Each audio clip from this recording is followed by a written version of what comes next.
যারা অফিসগামী যাত্রী রয়েছেন তারা হয়তো এরই মধ্যে বের হয়ে পড়েছেন বা বের হওয়ার পরিকল্পনা করছেন। সেই জায়গায় যদি তারা আবহাওয়ার পূর্বাভাস এবং ঠিক ট্রাফিকের অবস্থাটি এখন কেমন, অর্থাৎ সড়কে কেমন যানবাহনের চাপ রয়েছে, এগুলো জেনে নিলে দিনের পরিকল্পনা সাজানো অনেকাংশে সহজ হয়। সে বিষয়টি আমরা জানানোর চেষ্টা করি এবং সেই পর্যায়ে আমরা প্রথম যে কাজটি করে থাকি সেটি হচ্ছে বিশ্বের যে দেশগুলো বায়ুমান সূচকে এখন শীর্ষস্থানে রয়েছে সেগুলো নিয়ে আমরা প্রথমে কথা বলে থাকি। সেই ক্ষেত্রে আমরা যেটি করে থাকি, সুইজারল্যান্ড ভিত্তিক বায়ুমান সংস্থা IQAir এর সূচক অনুযায়ী আমরা জিনিসগুলো বিশ্লেষণ করার চেষ্টা করি। সেই জায়গায় শীর্ষস্থানীয় যে দেশগুলো রয়েছে সেখানে প্রথমেই দেখা যাচ্ছে নিউজিল্যান্ডের অকল্যান্ড রয়েছে। তবে গতদিন যেমন আসলে ছিল, অস্ট্রেলিয়ার কয়েকটি শহর ছিল, ক্যানবেরা, মেলবোর্ন, সিডনি, এই শহরগুলো ছিল শীর্ষস্থানে। সেই জায়গায় ক্যানবেরা আজ দ্বিতীয় স্থানে নেমে গেছে এবং নিউজিল্যান্ডের শহর অকল্যান্ড কিন্তু আসলে প্রথম স্থানে উঠে এসেছে। সেই সঙ্গে কানাডার ভ্যানকুভার রয়েছে, কিরগিজস্তানের বিশকেক রয়েছে, অস্ট্রেলিয়ার মেলবোর্ন, যেমনটি বলছিলাম এরা সাধারণত এই শহরগুলোই আসলে ঘুরে ফিরে শীর্ষস্থান দখল করে থাকে এবং আজও তার ব্যতিক্রম ঘটেনি। অস্ট্রেলিয়ার মেলবোর্ন রয়েছে শীর্ষ 5-এই রয়েছে তারা এবং ঠিক তার পরের স্থান দখল করে রয়েছে যুক্তরাষ্ট্রের শহর সান ফ্রান্সিসকো, অস্ট্রেলিয়ার শহর সিডনি রয়েছে সাথে। তাদের বায়ুমান সূচকের যদি দিকে আমরা তাকাই সেখানে দেখা যাচ্ছে প্রতিটি দেশেরই বায়ুমান সূচক কিন্তু 20-এর মধ্যেই রয়েছে, অর্থাৎ যেমনটি আসলে হয়ে থাকে 0 থেকে 50 পর্যন্ত থাকলে আমরা বায়ুমান সূচকের এই মানগুলোকে আমরা ধরে নেই যে বায়ু বেশ স্বাস্থ্যকর বায়ু সেখানে বিরাজ করছে এবং তেমনটি দেখা যাচ্ছে আসলে এই দেশগুলোর, এই শহরগুলোর প্রতিটিতেই আসলে বায়ুমান 20-এরও নিচে রয়েছে। এ পর্যায়ে যদি আমরা ঢাকার বায়ুমান নিয়ে কথা বলতে চাই, যেমনটি আসলে জ্যাভলিন বলছিলেন যে গতদিন বৃষ্টির পর এবং আজও কিন্তু সকালের আবহাওয়া বেশ ভালো রয়েছে এবং তার প্রভাব কিন্তু এই মুহূর্তের বায়ুমানে পড়েছে। যেমনটি আসলে হয়ে থাকে, ঢাকার বায়ুমান সূচক কিন্তু সাধারণত বেশ খারাপের দিকে থাকে এবং শীর্ষ 10 দূষিত বায়ুর তালিকায় আসলে ঢাকাকে খুঁজে পাওয়া যায়। তবে সেই জায়গায় আজ কিন্তু ঢাকার বায়ুমান বেশ ভালো, যেমনটি আসলে দেখা যাচ্ছে 65-র মধ্যে তারা 65-তে রয়েছে বায়ুমান সূচক।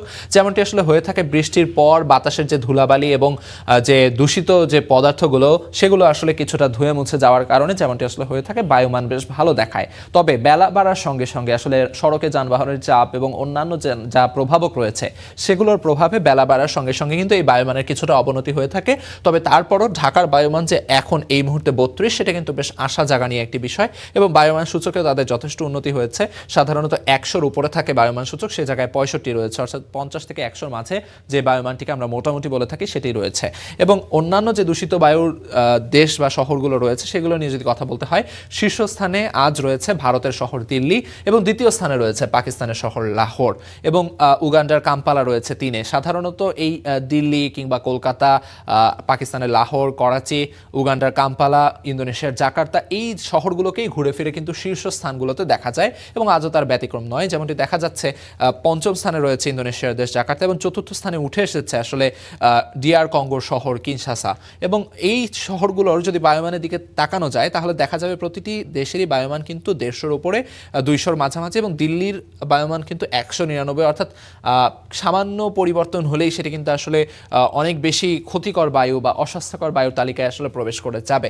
তো মোটামুটি দূষিত বায়ুর কথা বললাম, এই ছিল বায়ুমান সূচক নিয়ে যদি কথা বলা লাগে। এ পর্যায়ে যদি আমরা ঢাকার বায়ুমান সূচক যেমন বললাম আজ বায়ুমান বেশ ভালো, সেটি যদি এলাকা ভিত্তিক যদি আমরা দেখতে চাই যেমনটি আসলে হয়ে থাকে, ঢাকার এলাকা ভিত্তিক বায়ুমান সূচকে দেখা যায় সাধারণত বেশিরভাগ শহরেরই বা শহরের বেশিরভাগ অংশেই কিন্তু আসলে বায়ুমান কিছুটা খারাপের দিকে থাকে। তবে আজ কিন্তু তার ব্যতিক্রম, যেমনটি আসলে গতদিন বৃষ্টি হয়েছে এবং তার প্রভাব পড়েছে। যেমনটি আসলে দেখা যাচ্ছে যে সাধারণত গুলশান, বাড়িধারা, এই জায়গাগুলোতে বায়ুমান সূচক কিছুটা খারাপ থাকে এবং ওই জায়গাটাতে আজ 150-র উপরে রয়েছে বায়ুমান। তবে অন্যান্য এলাকায় যেমন দেখা যাচ্ছে 100-র মাঝে, 100-র মধ্যে রয়েছে এবং কিছু জায়গায় কিন্তু 26, 24 এমনও দেখা যাচ্ছে, অর্থাৎ 50-এর নিচে রয়েছে, অর্থাৎ বায়ুমান বেশ ভালো। তো সামগ্রিকভাবে ঢাকার বেশিরভাগ অঞ্চলেই আসলে বায়ুমান বেশ ভালো। কিছু কিছু এলাকায় আসলে বায়ুমানের অবস্থা কিছুটা অবনতির দিকে রয়েছে বা খারাপ রয়েছে। তো এ পর্যায়ে যদি আমরা আবহাওয়া নিয়ে কথা বলতে চাই, আবহাওয়ার পূর্বাভাস নিয়ে যদি বলতে চাই, এই মুহূর্তে যেমনটি আসলে আমরা বলছিলাম যে গতদিন বৃষ্টির পর থেকে কিন্তু তাপমাত্রা কিছুটা কমতে শুরু করেছে এবং তার প্রভাব পড়েছে।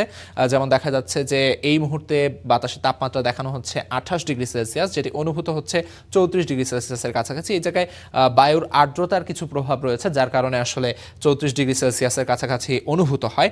তবে সেই সঙ্গে যেমন আসলে এখানে দেখা যাচ্ছে এয়ার কোয়ালিটি, বায়ুমানের পাশাপাশি বাতাসের গুণগত মানের দিকে যদি খেয়াল করা হয় সেটি কিন্তু দেখানো হচ্ছে এক্সেলেন্ট, অর্থাৎ খুবই ভালো বা স্বাস্থ্যকর বায়ু আসলে বিরাজ করছে।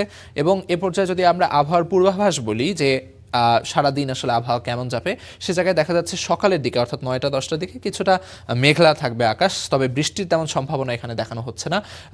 সেই সঙ্গে বায়ুর আর্দ্রতাও কিছুটা কম রয়েছে, 7% কাছাকাছি রয়েছে। তবে বেলা বাড়ার সঙ্গে সঙ্গে অর্থাৎ 11টা 12টা 1টা অর্থাৎ দুপুর পর্যন্ত আসলে রৌদ্রের দেখা পাওয়া যাবে এবং সেই জায়গায় বাতাসের আর্দ্রতা কিছুটা বাড়তে থাকবে, তাপমাত্রাও কিছুটা বাড়তে থাকবে এমন বলা হচ্ছে। তবে দুপুরের পর থেকে অর্থাৎ দুপুর 2টার পর থেকে 3টা 4টা এই জায়গায় কিন্তু কিছুটা বৃষ্টির পূর্বাভাস দেখানো হচ্ছে, অর্থাৎ যারা এই সময় আসলে বাইরে বের হওয়ার পরিকল্পনা করছেন দুপুরের পর তাদের আসলে বৃষ্টির প্রস্তুতি হাতে নিয়ে আসলে বের হওয়া সুবিধাজনক হবে। এ পর্যায়ে যদি আমরা ট্রাফিকের আপডেট আপনাদের জানিয়ে দেওয়ার চেষ্টা করি প্রতিদিনের মতো, যেমনটি আসলে দেখা যায় যে সাপ্তাহিক প্রথম কর্মদিবস, স্বাভাবিকভাবেই শহরের বিভিন্ন জায়গায় কিন্তু এরই মধ্যে যানজট শুরু হয়ে গেছে।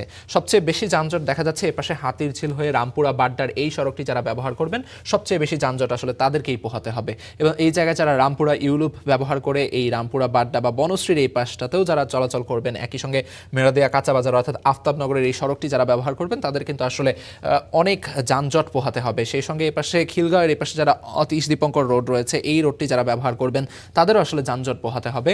এবং এই পাশে যদি আমরা খেয়াল করি গুলশান এভিনিউ অর্থাৎ এই সঙ্গে একে খন্দকার রোড এবং কামাল আতাতুর্ক এভিনিউ, এই পাশটাতে কামাল আতাতুর্ক এভিনিউয়ের তুলনামূলক আজ যানবাহনের চাপ এই মুহূর্তে কিছুটা কম থাকলেও বেলা বাড়ার সঙ্গে সঙ্গে এ পাশেও কিন্তু যানজটের প্রভাব পড়তে থাকে।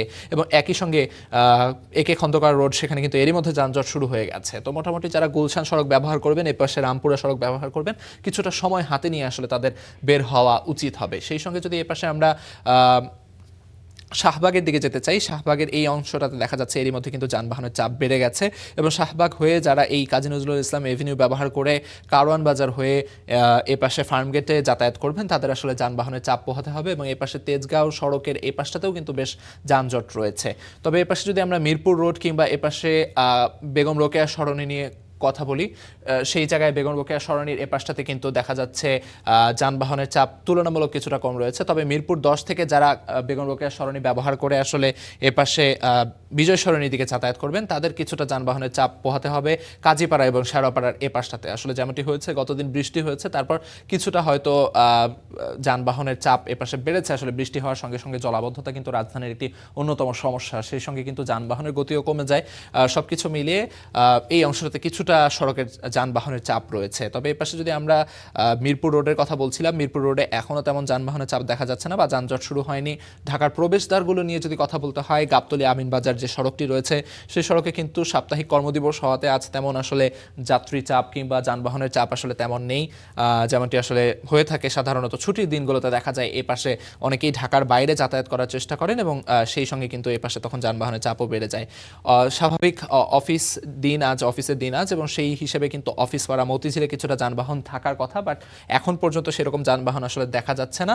তবে বেলা বাড়ার সঙ্গে সঙ্গে হয়তো যানবাহনের চাপ সেই দিকে বাড়তে পারে এবং যারা এই সড়কটি ব্যবহার করার চিন্তা করছেন বা পরিকল্পনা করছেন তাদের আসলে সেভাবেই সময় হাতে নিয়ে বের হলে কিছুটা সুবিধা পাওয়া যাবে। তবে এক্ষেত্রে আপনাদের যেটি মনে করে দিই আমরা প্রতিদিন, সেটি হচ্ছে সময়ের চেয়ে জীবনের মূল্য কিন্তু অনেক বেশি এবং আপনারা এক্ষেত্রে ট্রাফিক আইন মেনে চলবেন এবং নিরাপদে সড়কে যাতায়াত করবেন, এমনটি প্রত্যাশা থাকবে আপনাদের প্রতি।